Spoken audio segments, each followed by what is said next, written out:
Prelims परीक्षाओं के दृष्टिकोण से वन लाइनर करंट अफेयर्स, इसके माध्यम से हम सितंबर माह के करंट अफेयर्स की शुरुआत करने जा रहे हैं और ये लगातार हम इसे कंटिन्यू करेंगे, जिसके माध्यम से अब प्रीलिम्स को लेकर जो भी करंट अफेयर्स डेवलप हो रहा है उनको फटाफट वन लाइनर के तौर पर रिवाइज कराया जाएगा। तो पहली जो सत्र है, पहला हमारा यहाँ पे करंट अफेयर का ये जो सत्र है वन लाइनर में, चलिए देखते हैं क्या क्या यहाँ पर अहम होने वाला है। तो पहला यहाँ पे देखा जाए तो करंट अफेयर्स का पहला टॉपिक आपके सामने है, प्रश्न और आंसर, क्वेश्चन आंसर के तौर पे इसे देखते हैं।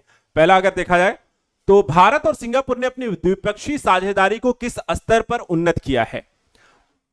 तो व्यापक रणनीतिक साझेदारी 2025 में भारत और सिंगापुर के बीच राजनयिक संबंधों के पूरा कितने हो गए हैं? 60 वर्ष पूरे हुए हैं और इस उपलक्ष्य में दोनों देशों ने अपने संबंधों को व्यापक रणनीतिक तौर पर डेवलप करने के लिए यहां पर काम कर रहे हैं। दूसरा यहां पे क्वेश्चन है कि प्रोफेसर वी के गोकाक पुरस्कार किस क्षेत्र के योगदान के लिए दिया गया है? तो किसे दिया गया? तो यहां पे देखिए तो बाल साहित्य के लिए प्रोफेसर वी के गोकाक को यह पुरस्कार दिया गया है। बाल साहित्य में यहां पर उनके उल्लेखनीय योगदान के लिए पुरस्कार यहां पर दिया गया। इस पर से पुरस्कार आनंद वी पाटिल को भी दिया जाएगा। तो 2 लोग हैं। इसके अलावा जीएसटी अपीलीय न्यायाधिकरण जीएसटीएटी कब से सुनवाई शुरू कर देगा? जीएसटी को लेकर के लगातार विवाद रहते हैं, कई सारे यहां पर विवादों को हल करने को लेकर के इसे शुरू किया गया। तो दिसंबर 2025 में जीएसटी अपीलीय न्यायाधिकरण जो है वो काम करना शुरू करेगा। सितंबर 2025 से देखा इसे चालू हो जाएगा और दिसंबर से यहां पर यह काम करना भी शुरू कर देगा। एक और क्वेश्चन है, चांदी के आभूषणों के लिए हॉलमार्किंग अद्वितीय पहचान, जिसे हम HUID कहते हैं, आधारित हॉलमार्किंग को किस आधार पर शुरू किया गया है? तो यहां पे ध्यान रखिएगा, स्वैच्छिक आधार पर। स्वैच्छिक आधार पर चांदी के आभूषणों और वस्तुओं के लिए हॉलमार्किंग सिस्टम के अद्वितीय पहचान को पर आधारित HUID को शुरू किया गया है और 1 सितंबर 2025 से यह आधार पर शुरू किया गया है। दूसरा देखते हैं, अगला क्वेश्चन है मेंथोडियोनिन LTM क्या है, जिसे NIPER गुवाहाटी और NDTL ने मिलकर के विकसित किया है?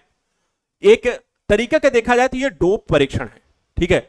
और संदर्भ सामग्री मेंथोडियोनिन LTM एक दुर्लभ और उच्च शुद्धता वाली संदर्भ सामग्री है, जिसका उपयोग जो है डोपिंग परीक्षणों में किया जाता है और लंबे समय तक देखा है उपयोग के बाद भी डोपिंग का यहां पर पता लगा सकती है।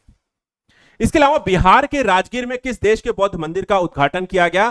तो आप सभी को पता है भी हाल ही में देखा है तो भूटान के भूटान के बौद्ध मंदिर का उद्घाटन जो किया गया बिहार के राजगीर में किया गया। इसका पूरा जो नाम है मंदिर का रॉयल भूटान बौद्ध मंदिर है और एक तरीके से भारत भूटान के बेहतर संबंधों और बिहार में देखा जाए तो बौद्ध धर्म की यहाँ पे जो प्रासंगिकता है उसको भी ये दिखाता है।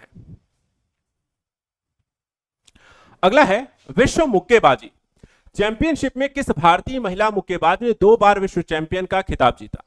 तो यह है निगहत जरीन। जो निगहत जरीन जो है 2 बार देखा है तो विश्व चैंपियन बन चुकी हैं और वह विश्व मुक्केबाजी चैंपियनशिप की 2025 में 51 किग्रा की प्रतिस्पर्धा में उन्होंने यह खिताब जीता है। तो 2 बार यहां पर वर्ल्ड चैंपियन 51 किलोग्राम में बनी है। अगला देखा है अंतरराष्ट्रीय दान दिवस हर साल 5 सितंबर को किस पुण्यतिथि मनाने के लिए मनाया जाता है? तो मदर टेरेसा, ध्यान रखिएगा, मदर टेरेसा जो है संयुक्त राष्ट्र महासभा ने 5 सितंबर को मदर टेरेसा की पुण्यतिथि पर यह मनाने का फैसला लिया है अंतरराष्ट्रीय दान दिवस,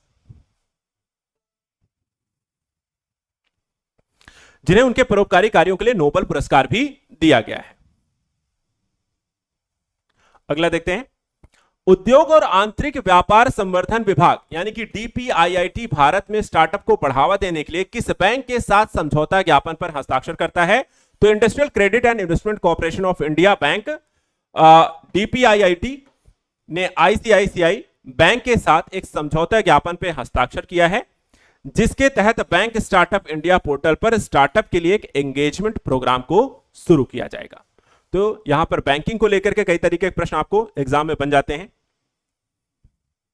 अगला है भारतीय प्रतिस्पर्धा आयोग, जिसे हम कहते हैं CCI, ने किस जापानी बैंक को यस बैंक में 24.99% हिस्सेदारी और मतदान अधिकार दिया है? तो यह दिया है सुमितोमो मित्सुई बैंकिंग कॉर्पोरेशन ने सुमितोमो मित्सुई बैंकिंग कॉर्पोरेशन को CCI के द्वारा यहां पर देखा है तो इस बैंक में 24.99% की हिस्सेदारी और खरीदने की यहां पर मंजूरी दे दी है।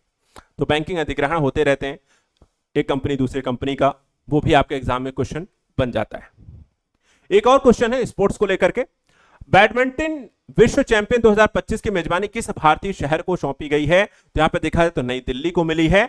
अगस्त 2026 में होने वाली है बैडमिंटन विश्व चैंपियनशिप और नई दिल्ली इसकी मेजबानी करेगा और 17 साल बाद भारत यहां पर इसमें वापसी कर रहा है। लास्ट एक टॉपिक और देख लेते हैं। राष्ट्रीय महिला आयोग एनसीडब्ल्यू के द्वारा जारी महिलाओं की सुरक्षा पर राष्ट्रीय वार्षिक रिपोर्ट और सूचकांक 2025 भारत के किस शहर महिलाओं के लिए सबसे सुरक्षित शहर का यहां पर चर्चा इसमें की गई है। दर्जा किसे दिया गया है? कोहिमा। कोहिमा कहां पड़ता है? नागालैंड की राजधानी है, जिसे नारी 2025 की रिपोर्ट में महिलाओं के लिए सबसे सुरक्षित शहर का दर्जा दिया है। साथ ही इस शहर में एक पहलू को और ध्यान रखना है, मजबूत लैंगिक समानता और सामुदायिक पुलिसिंग के लिए भी यहां पर इसे जाना जाता है, कोहिमा को। तो आज का सत्र फिर यहीं पर हम समाप्त करते हैं।